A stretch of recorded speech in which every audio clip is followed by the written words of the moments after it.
Hey guys, welcome back to my YouTube channel. I hope you guys are doing great. So आज है हमारा वाराणसी और Ayodhya trip का last day. आज हम निकलेंगे वापस अपने शहर फरीदाबाद के लिए।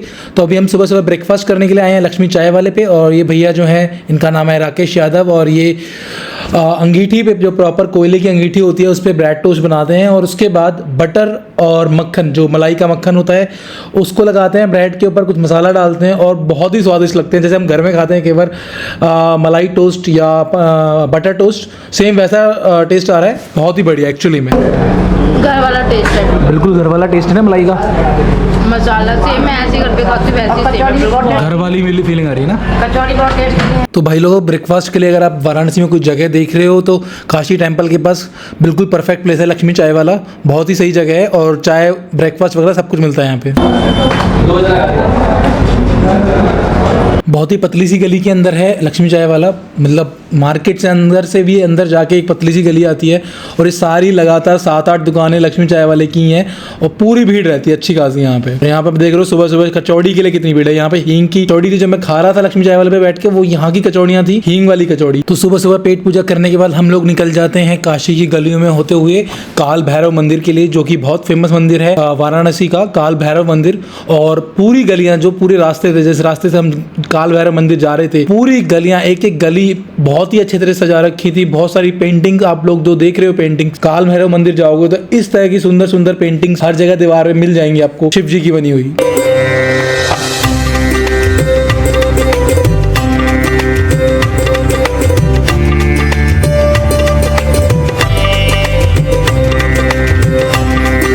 एक्चुअली में काल भैरव मंदिर जाते हुए रास्ते में काफ़ी ज़्यादा भीड़ थी। सारी गलियां, आसपास की सारी गलियां भीड़ से लगी हुई थी, सारी लाइन लगी हुई थी मंदिर में एंट्री के लिए। आप लोग देख पा रहे हो, ऐसी लाइन कई किलोमीटर्स लंबी थी। काफ़ी किलोमीटर्स लंबी लाइन हमने क्रॉस करी, वो तय करते हुए रास्ता हम पहुंचे काल भैरव मंदिर। काल भैरव मंदिर के अंदर कैमरा अलाउड नहीं था, तो वहाँ का शूट हमने नहीं किया। तो काल भैरव मंदिर के बाद हम निकल गए बनारस से प्रयागराज की तरफ, और रास्ते में पड़ते हैं विंध्याचल देवी का टेम्पल। मुझे उनके बारे में नहीं पता था, लेकिन पास ही में मिर्ज़ापुर है विंध्याचल देवी और बनारस के बीच में। तो मेरे दोस्त एक रहता है, तो उसने मेरे को बताया कि विंध्याचल देवी काफ़ी फेमस है वहाँ की, तो वहाँ पे ज़रूर जाना। तो हम लोग पहुँच गए विंध्याचल दर्शन करने के लिए। भाई लोग, अभी हम आए हैं विंध्याचल, जो कि मिर्ज़ापुर में पड़ता है। विंध्याचली देवी का टेम्पल है। तो इसकी जो स्टोरी है वो आपको आगे चल के बताता हूँ। तो विंध्याचल देवी की एंट्री का गेट यहाँ से था, और यह है लोकल मार्केट विंध्याचल देवी के टेम्पल के लिए। तो यहाँ पे काफ़ी ज़्यादा कंस्ट्रक्शन का काम चल रहा था। तो अभी हम आगे जाएंगे तो हम देखेंगे कि पूरा कंस्ट्रक्शन का काम चल रहा है टेम्पल के अंदर और बाहर भी चारों तरफ।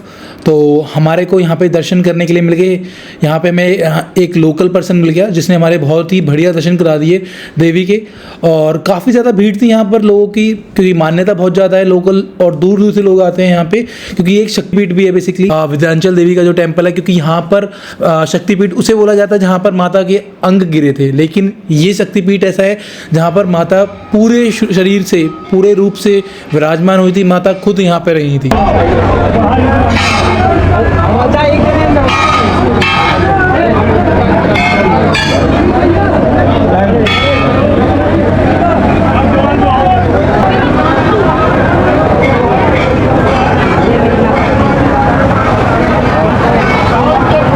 तो इसके बाद हम निकल गए प्रयागराज के लिए। विंध्याचल देवी के दर्शन हमने बहुत अच्छे से किए और हम उसके बाद निकल गए प्रयागराज जाने के लिए। तो ये जो पुल है, बेसिकली हम प्रयागराज पहुंच चुके हैं इस टाइम पे, और प्रयागराज की जो नदियां हैं, संगम है, जो उसके ऊपर जो ब्रिज बना हुआ है पूरा, उस ब्रिज के ऊपर अभी हम चल रहे हैं।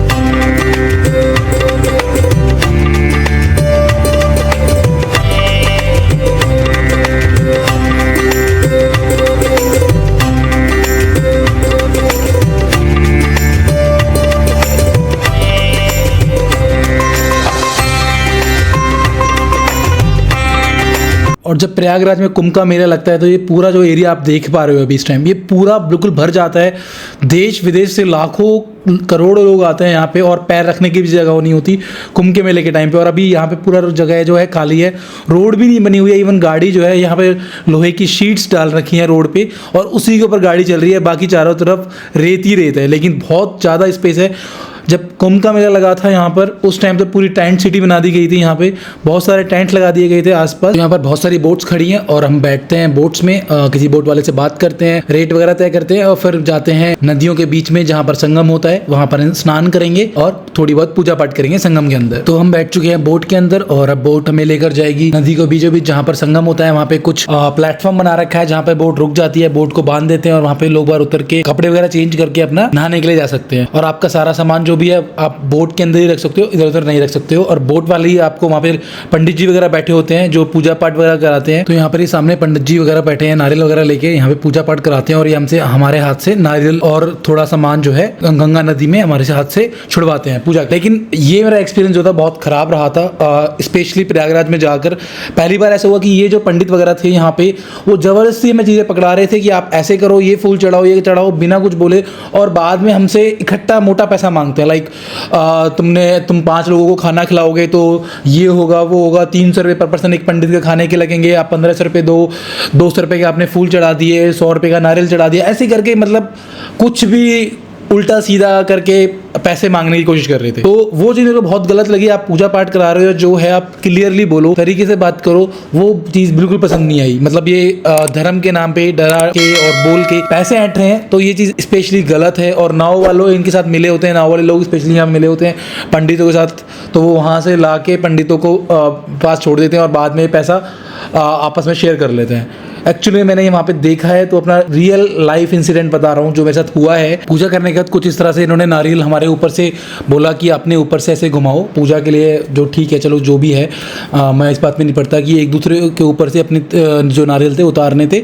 और वो नारियल उतारने के बाद उन नारियलों को गंगा जमुना सरस्वती जो नदी है जहाँ पे संगम में हम खड़े हैं उस जगह पे प्रवाह करना था, बेसिकली उनको वहाँ पे डालना था।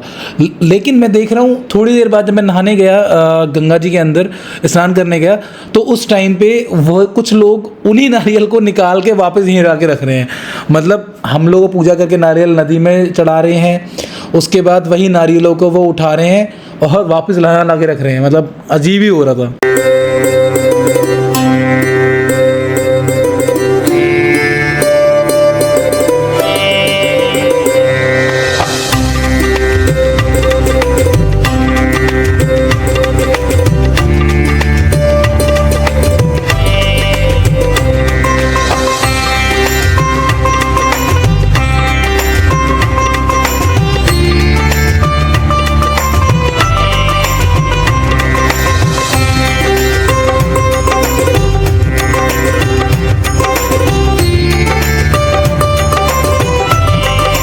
और ये वो जगह है जहाँ पर गंगा जमुना और सरस्वती तीनों नदियों का सम्मेलन होता है।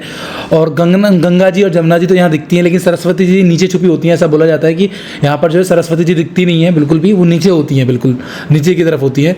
और 2 कलर तो हमें यहाँ पे साफ दिख रहे थे कि 2 कलर कैमरे में वो नहीं दिख रहा होगा, 2 कलर हमें मैच होते हुए दिख रहे थे यहाँ पे संगम में।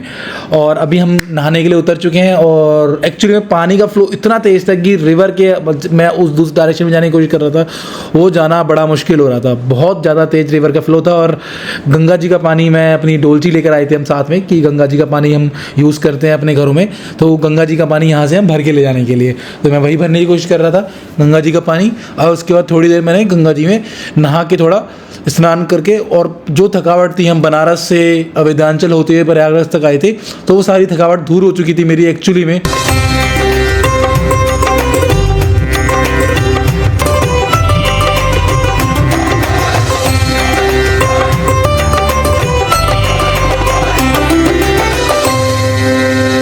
सो फाइनली यहाँ पे आके हमारी ट्रिप जो होती है वो होती है ऑफिशियली खत्म। हम जो निकले थे अयोध्या, बनारस, काशी और प्रयागराज की ट्रिप के लिए, वो हमारी ट्रिप यहाँ पे बहुत बढ़िया तरीके से, बहुत अच्छे से सक्सेसफुल होती है और बहुत अच्छे दर्शन होते हैं हर जगह पे।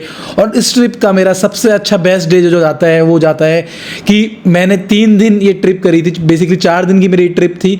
और डे 1 मेरा Ayodhya, day 2 Kashi, day 3 Kashi, day 4 मेरा प्रयागराज में। मैंने पहले के 3 दिन अयोध्या और काशी में तीनों दिन रात को आरती अटेंड करी है। अयोध्या में आरती अटेंड करी थी, फिर काशी में आरती अटेंड करी थी, काशी विश्वनाथ की जो गंगा आरती होती है। उसके बाद 3rd डे भी मैंने आरती अटेंड करी थी। बहुत बढ़िया ट्रिप रहा। आपको वीडियो पसंद आई हो तो लाइक करो, शेयर करो, सब्सक्राइब करो और मिलते हैं आपको अब जल्दी नेक्स्ट वीडियो में।